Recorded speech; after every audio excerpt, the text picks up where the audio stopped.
私が両手を広げてもお空はちっとも飛べないが飛べる小鳥は私のように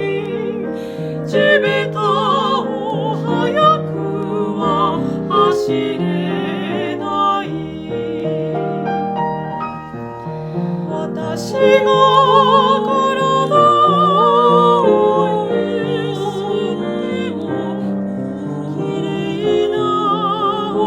は出ないけどあのノルスズは私のように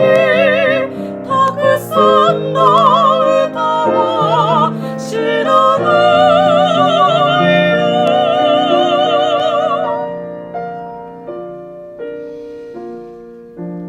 私が両手を広げても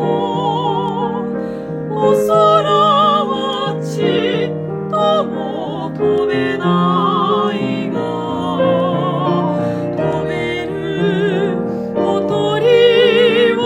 私のように地べたを速くは走れない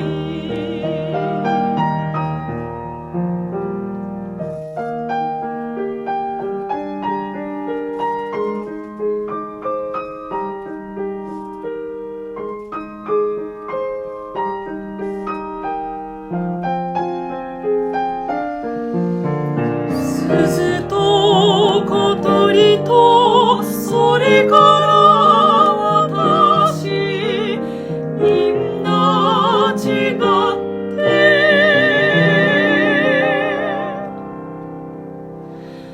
みんな